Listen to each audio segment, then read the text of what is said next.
Welcome to ARTE's Pan-European interview in collaboration with 6 media partners. Today we are at the NATO headquarters to meet with the Secretary General of the North Atlantic Alliance.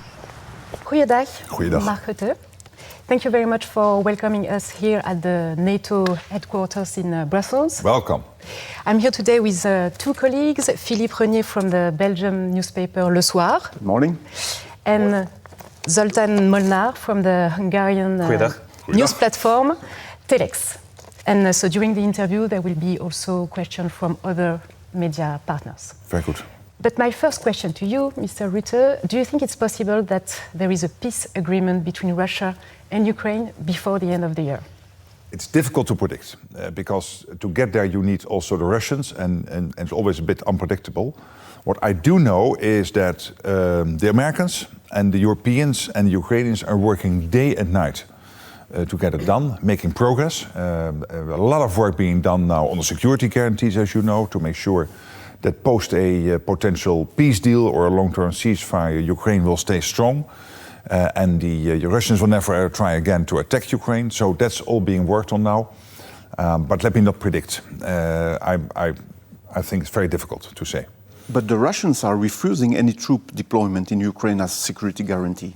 Well, I stopped a long time ago to try to understand what the Russians are saying and not saying, etc. I think it's good that we are now really concentrating on getting a strong package on paper.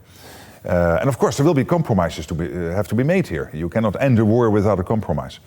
But on the important issue of the security guarantees, the reconstruction of Ukraine, I really think big progress was made over the last 2 weeks. Europe has tried to be part of the negotiations from the outset. But are Europeans actually taken seriously by Washington? And can they influence the negotiations in any meaningful way? Yes, and the Europeans are taken seriously by the Americans. Of course, there was this big frustration for about over 70 years that we were not paying the same as the Americans were paying on our collective defense. But particularly since the summit in The Hague, Europe has really stepped up. Example of stepping up. The coalition of the willing is a European-led coalition by the French, the Brits and the Germans. And we have seen Europeans stepping up when it comes to the collective defense of the eastern flank with Eastern Sentry. So all of this gives credibility to the European voice in NATO, also when it comes to the Americans. As Ukraine said it's willing to give up its aspiration to NATO, Europeans are discussing a European-led peacekeeping force. What would be this force? How would it work? And would it work outside NATO? The Washington Treaty and also the summit in 2024 clearly stated there is this irreversible path of Ukraine into NATO. That has not changed, but fact of life is also that a couple of countries, Hungary and others and the US, have stated that they do not think there can be consensus on this now. They are withholding their support on that consensus, which they have every right to do. And that's why you need to look for alternatives. And the alternative is the security guarantees. And they will work, the ideas they work like this, that as a first layer of defense you have a strong Ukraine armed forces. The second layer will be this European-led coalition of the willing. What it exactly will be is also being hammered out now, so I cannot give you all the details of that, but we are really making progress there. I think even huge progress over the last 10 days. But all the details, of course, will emerge when they are ready. But what would be the role of NATO if it's Well, NATO clearly has a role at the moment when it comes to Ukraine through NSETU, which is the command in Wiesbaden. We are coordinating all the efforts of getting the weapons into Ukraine, the training for Ukraine, capturing all the lessons from the war in Ukraine through our joint NATO-Ukraine organization, JTAC in Poland. So what that will mean exactly for the command in Wiesbaden, for JTAC and all that after a peace deal, of course, has to be decided. But NATO countries are very much involved here. You were present in the latest discussions with Ukraine, the Americans and the Europeans in Berlin. Do you have any more details about what could be the backstop offered by the US in order to make these security guarantees? Yes, I have, but again, I feel not at liberty to go too much into in detail. But the thinking is this, that if not NATO, we have to make sure that Ukraine has the security guarantees in place, that Putin understands, I cannot try this again. It cannot be a repeat of Minsk II, and that's why we are doing this. Still on NATO's accession for Ukraine. President Zelensky seems at the moment to put on hold Ukraine's aspiration to join the organization. But doesn't that feed Putin's narrative that he had to start his special military operation in order to push back an aggressive NATO, quote unquote? No, I mean, that was a totally crazy statement, because NATO is a defensive alliance. So now I would like that we listen to an extract from your speech in Berlin last week. We need to be crystal clear about the threat. We are Russia's next target. And we are already in harm's way. I fear that too many are quietly complacent. Too many don't feel the urgency. And too many believe that time is on our side. It is not. The time for action is now. So this is probably the question that interests the most of viewers, the people who are watching us today. Yeah. Should European citizens get ready for a war soon or even very soon? Only if we do not decide to implement the decisions we made in The Hague. If all of us will commit to spend 5% on defense, including 3.5 for defense by 2035, one. Second, if we all decide to make sure that Ukraine cannot lose this war, that Russia cannot get access to the whole of Ukraine, because then that 5% is not nearly enough. If we do these two things, we do not have to worry too much, because then we are not only stronger today, but also stronger in the future. But the tone of your speech last week was really alarmist. Yeah, because I need European citizens and politicians to realize that we took these decisions out of a necessity. When we look at Russia, he is spending 40% of his state budget on defense. He is spending 10% of his national income on defense. The whole Russian economy is now on a defense footing. And we know that he has invested in some of the latest weapon technology. We know that the latest missiles he has developed will reach European soil in 5 to 10 minutes. It means that, and they come down with 5 times the speed of sound. You cannot take them out with our conventional air defense systems. So this whole thinking that, for example, Brussels or London or Valencia is not on the front line, is not on the eastern flank, is wrong. We are all on the eastern flank. The difference between Vilnius and Valencia is 5 minutes. But still, some may say that it's too alarmist, that NATO, as you said, is already the superpower compared to Russia, and that these defense spending, the rise of these defense expenditures will only benefit the industry.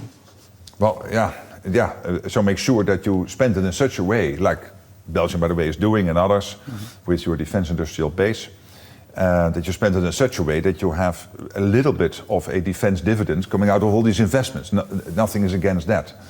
But, I mean, if you are worried that your defense industry will grow because of this, then don't spend it, but then accept that you have to speak Russian maybe in 5 or 10 years. That's the simple reality, and I cannot make it even any nicer. Let's not be naive. I mean, this guy is there, and the whole system in Russia is there because they have this historical fallacy that they want to get control back over the whole of the Soviet Union. Péter Szijjártó, the Hungarian Minister of Foreign Affairs, criticized your Berlin speech at the end of last week, calling on you to stop fueling war tensions. As NATO Secretary General, what do you think about the fact that NATO member Hungary regularly call you and other Western leaders warmongers? And do you have a satisfying working relationship with Mr. Orbán? Yes, I have, and I don't care about his comments. I take note of them, of course, respectfully. But in the meantime, Hungary is spending what it needs to spend.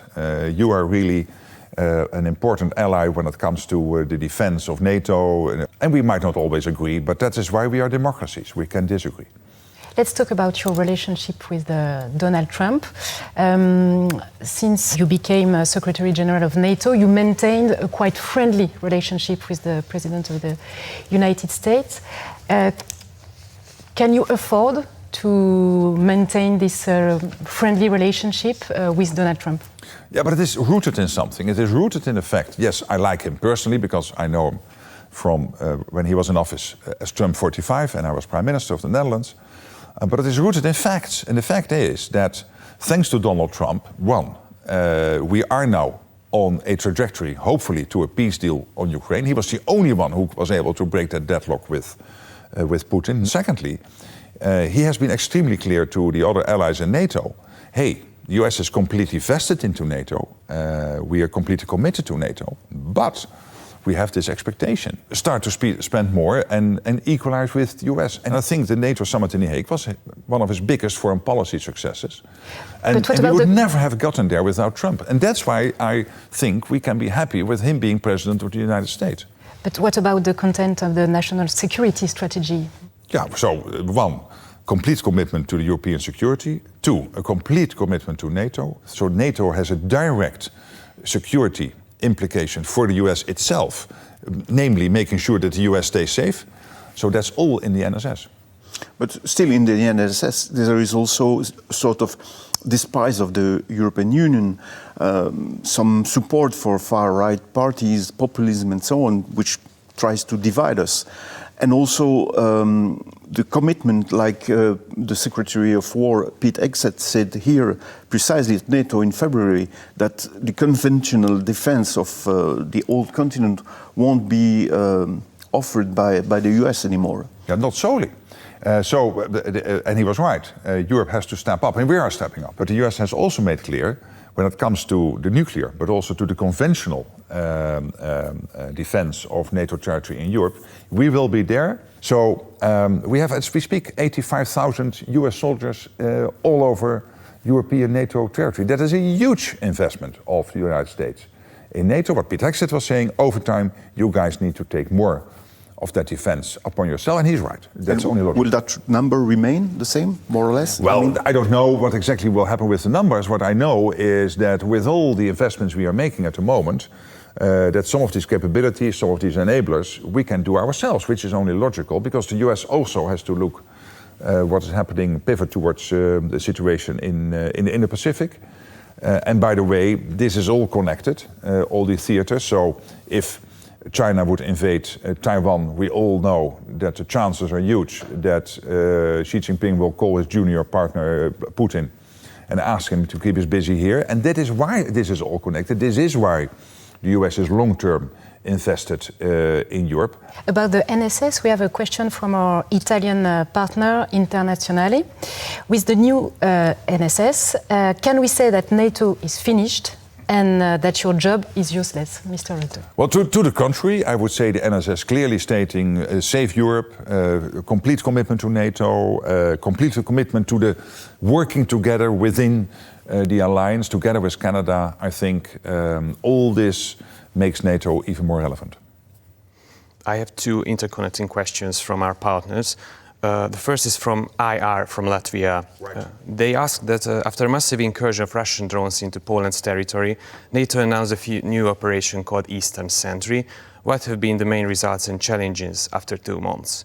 And the Spanish ELPA is asked, what capabilities does NATO have to counter the hybrid warfare that Russia is already waging against Europe?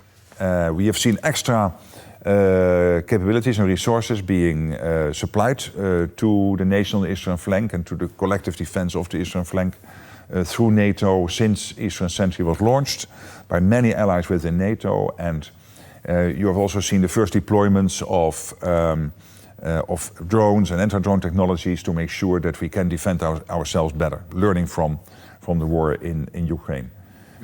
On the hybrid warfare, many hybrid activities are now being deployed by the Russians. We see this all over NATO territory.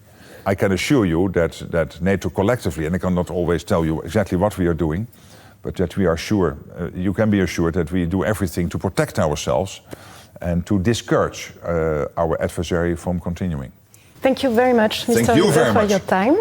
Thank you to our media partners, and see you next time for another pan-European interview.